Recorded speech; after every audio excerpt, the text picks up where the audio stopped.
विदेशी एक काला कानून, भ्रष्ट सरकार मुर्दाबाद। मतलब कि यदि किसी सवर्ण छात्र का उत्पीड़न होगा तो उसके लिए कोई व्यवस्था नहीं, कोई विधान नहीं। यदि किसी सवर्ण छात्र द्वारा उत्पीड़न होगा, भले किया ही न जाए, सिर्फ आरोप लगाया जाए तो उस पर कार्रवाई होगा। मोदी अमित शाह हाय हाय, योगी मोदी मुर्दाबाद,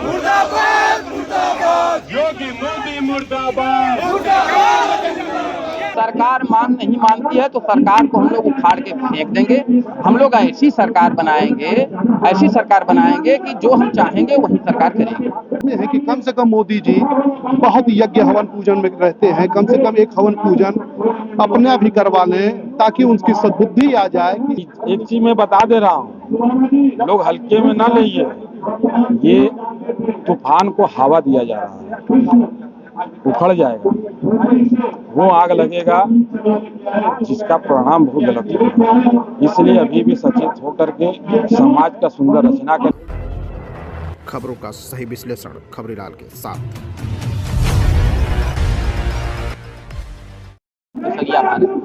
किस तरीके का विरोध प्रदर्शन आज आप लोग कर रहे हैं? हम लोगों ने इसके पहले आपको ज्ञात है कि 27, 28 और 29 जनवरी को यहाँ पर अनशन थे। 29 जनवरी 2026 को सुप्रीम कोर्ट ने हम लोगों के PIL पर इस नए काले कानून पर रोक लगाया, लेकिन इसे पूरी तरह रद्द नहीं किया। उसके बाद 14 फरवरी का डेट पड़ा, लेकिन उस पर भी इसमें कोई कार्रवाई नहीं हुआ, न तो सरकार ने इस पर अपना कोई पक्ष रखा। 19 फरवरी को 19 मार्च को फिर इसमें डेट है, 3 दिन बाद। हम लोगों ने उसी डेट को, उसी तिथि को ध्यान में रखते हुए यह कार्यक्रम रखा है कि यह मोदी जी जान ले, गृह मंत्री जी जान ले, सुप्रीम कोर्ट भी जान ले कि हम लोग सोए नहीं हैं, कि आप तारीख पर तारीख देकर के हम लोगों को सुला करके इस कानून को फिर से हम लोगों को कांटे की तरह गले में चुभो देंगे और हमारे बच्चे फिर वहीं आत्महत्या करने को मजबूर रहेंगे झूठे मुकदमे में फंस करके।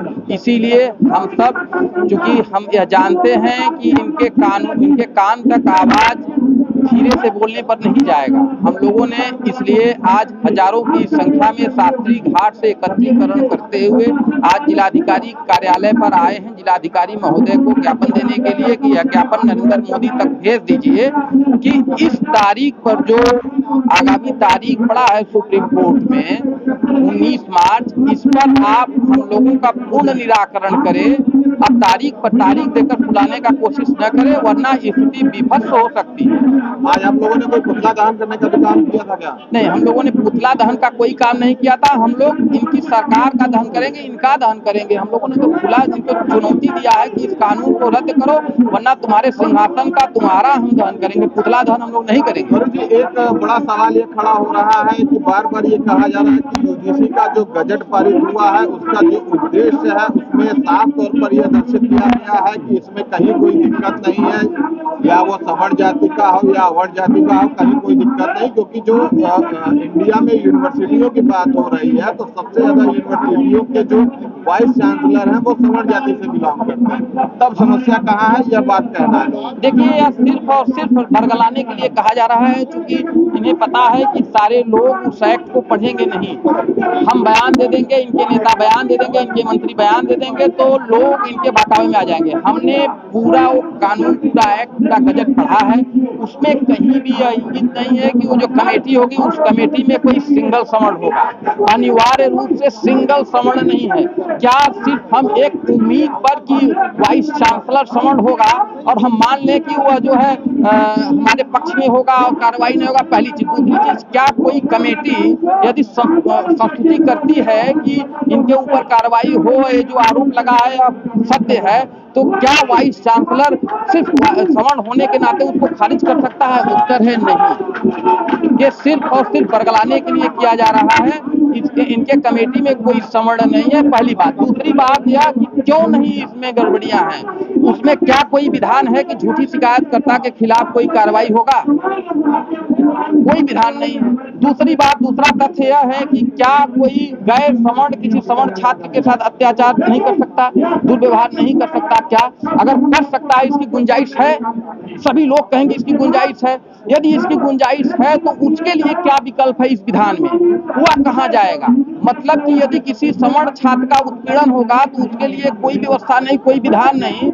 यदि किसी सवर्ण छात्र द्वारा उत्पीड़न होगा, भले किया ही न जाए, सिर्फ आरोप लगाया जाए, तो उस पर कार्रवाई होगा। सरकार अगर मांग नहीं मानती है तो क्या करें? सरकार मांग नहीं मानती है तो सरकार को हम लोग उखाड़ के फेंक देंगे। हम लोग ऐसी सरकार बनाएंगे। अपना परिचय देते हैं। मैं रविंद्र कुमार राय, अधिवक्ता, लखनऊ खंडपीठ से। जी रविंद्र जी, किस तरीके का विरोध हो रहा है? आप भी विरोध में शामिल है क्या?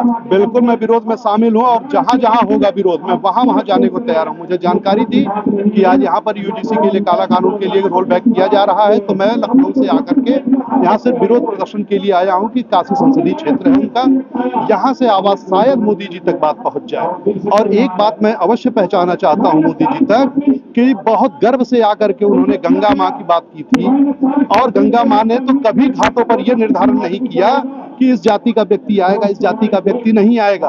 दूसरा, उन्होंने जय श्री राम का नारा दिया जो इसी यूपी के लिए था, और यूपी में जय श्री राम का नारा लगाने के बाद में अगर आज हमने उनसे कहा कि मोदी जी हमको कह के गए हैं कि जय श्री राम कहना है, और अगर हम जय श्री राम कहने जाएंगे तो तुरंत हमको रोक दिया जाएगा कि नहीं, हम भगवान विष्णु को नहीं मानेंगे, हम शंकर को नहीं मानेंगे, हम राम को नहीं मानेंगे, हम तो जय भीम कहेंगे।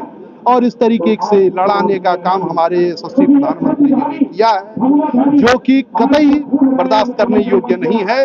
इसलिए हम लोग चाहते हैं कि कम से कम मोदी जी बहुत यज्ञ हवन पूजन में रहते हैं, कम से कम एक हवन पूजन अपना भी करवा लें, ताकि उनकी सद्बुद्धि आ जाए कि इस तरीके की अनर्गल प्रलापों से।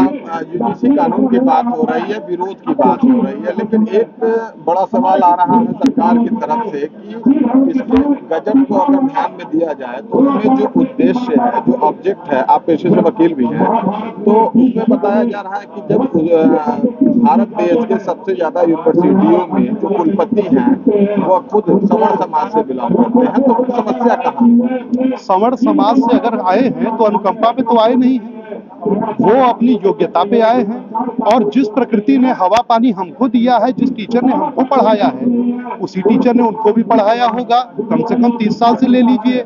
वैसे तो बाबा साहब के समय से ही आरक्षण चल रहा है, लेकिन अगर इधर 90 से लिया जाए मंडल कमीशन को लेकर के, तब भी 30 साल हो गया। 30 साल में तो बहुत ऊंचाई तक इंसान पहुंच गया है, और कितनी ऊंचाई पे जाएगा? राष्ट्रपति से लेकर के, प्रधानमंत्री से लेकर के, जज से लेकर के, आरएसएस के प्रचारक संचालक तक हमारे उसी वर्ग से आते हैं, और फिर भी अभी तक उनको आवश्यकता है। तो ठीक है, आवश्यकता दीजिए, लेकिन नैसर्गिक न्याय का तो अनदेखा मत कीजिए। जिस कमेटी का विरोध हो रहा है कि यूजीसी में जो कमेटी बनी है उसमें सवर्णों को नहीं रखा गया है, मैं वही कह रहा हूँ, नैसर्गिक न्याय नहीं किया गया। यही चीज तो कहना चाह रहा हूँ कि अगर आप हम पे आरोप लगा रहे हैं कि भाई आपने हमारे साथ दुर्भावना किया, तो उस दुर्भावना को कहने के लिए हमें अपना पक्ष रखने का तो अवसर दीजिए। हमें आप अपना अवसर रखने के लिए अवसर नहीं दे रहे हैं कि हम भी अपनी बात कह पाए। यहाँ तक कि अगर आप झूठ बोल देते हैं तब भी मुझे जेल जाना है। इस तरीके की जो व्यवस्थाएं सुनने में आ रही हैं, मैंने देखी तो है नहीं वो ड्राफ्ट, लेकिन जो सुनने में आ रही उस हिसाब से अगर है तो कतई ये जाति को काटने की और बांटने की राजनीति चल रही है, जो कि कतई निंदनीय है, स्वीकार योग्य नहीं। नाम है शिवसेना का राज्य प्रमुख व मंडल प्रभारी वाराणसी का। अजय भैया, जिस तरीके का ये विरोध हो रहा है, क्या कुछ मुद्दे हैं, आप लोगों से क्या कहना चाहेंगे? देखिए, सबसे बड़ा चीज है, मुद्दे बहुत बड़ी है, और जो समाज को बांधने की प्रक्रिया होता है जिसे हम समाज कहते हैं, सवर्ण समाज या तमाम लोग जो समाज के लोग हैं, जब एक जगह बैठते तो समाज का रचना होता है। जब समाज का रचना होता है तो वो जा करके एक हिंदुत्व का रचना होता है। जब हिंदुत्व का रचना होता है तो सनातन धर्म का रचना होता है। जब सनातन धर्म का रचना होता है, जब संस्कृत और सभ्यता जब उसको उजड़ के आती है तो पूरा विश्व देखता है। तो ये चीज जो कड़ी बना हुआ है, इस कड़ी को तोड़ने का जो ये काम हो रहा है, ये बहुत ही गलत है। इसका निंदा हम लोग करते हैं। हम लोग हर विद्यालय में पढ़ते हैं, चाहे आप हो चाहे कोई भी हो, चाहे जो भी भाई हो पढ़ते हो, उसमें हर बिरादरी के लोग पढ़ते हैं। उसमें कहीं कुछ कलाकारी कर रहे पंडितवा है, कभी कभी बाबू साहेब है भैया ये शर्मा जी है वो वर्मा जी, तब ये शब्द तो खत्म हो जाएगा ना, जो प्रेम का भाव का एक शब्द का होता है। आप तो इस पर प्रश्न चिन्ह लगा दिए। दूसरा ये जो मिलन का चीज होता है वो चीज आप खत्म करें। यदि 19 तारीख के ये समाप्त नहीं होता है, हम लोग के पक्ष में नहीं आता, स्वर्ण समाज या समाज के हित के लिए नहीं आता है, तो हम लोग हवन कुंड बना करके एक ऐसा करेंगे जो हम लोग समाज के हित के लिए स्वर्ण समाज अपने बलिदान को हम अपने बलिदान के लिए आहुति देंगे, जिससे स्वर्ण समाज सुरक्षित हो सके। और ये समाज यदि सुरक्षित नहीं रहेगा तो ऐसा रहना भी हम लोग का बेकार है। अपने प्राणों के बलिदान देना ही सबसे बड़ा दावा हो रहा है कि सनातनियों की सरकार है, तो क्या लगता है कि सनातनियों की सरकार इसमें किस तरीके का फैसला करेगी? अब रावण और राम के बीच में तो अंतर तो होगा ही नहीं। राम भी गेरुआ है, रावण भी भक्त है। अब तो चयन तो वही सेनापति और सेना नायक को करना है। अब कौन करता है क्या नहीं करता है तो समय तय करेगा कि राम को राम की जरूरत है कि रावण को रावण की जरूरत है। कौन रावण है कौन राम है, ये तो तय तो तीसरी आंख करेगा। 19 तारीख के बाद और तीसरी आंख किसके पास है? वो महादेव है, जिसकी रचना होती है और जिसकी रचना के अंत में उसमें आप लोग की रस आता है, जो तीसरी आंख के रूप में आप दिखाएंगे। तो राम और रावण का अंत उसी जगह होगा और वही देश की उम्मीद होगा और वही सनातन धर्म मजबूत होगा। अगर आपकी मांग पूरी नहीं होती है तो वही तो आत्म का तो है, इसे जीने से अच्छा है युद्ध करके आत्म जो हमारा यज्ञ है संस्कृत को बचाने के लिए, जो यज्ञ लड़ने के लिए होता है, युद्ध कवच लेने के लिए होता है, उस यज्ञ में अपने आप को आहुति कर देंगे और यज्ञ बहुत बड़ा होगा। और इतना बड़ा होगा कि एक चीज मैं बता दे रहा हूँ, लोग हल्के में ना लेंगे। ये तूफान को हवा दिया जा रहा है, उखड़ जाएगा, वो आग लगेगा जिसका परिणाम बहुत गलत होगा। इसलिए अभी भी सचेत होकर के समाज का सुंदर रचना करिए। आप लोग बौद्धिक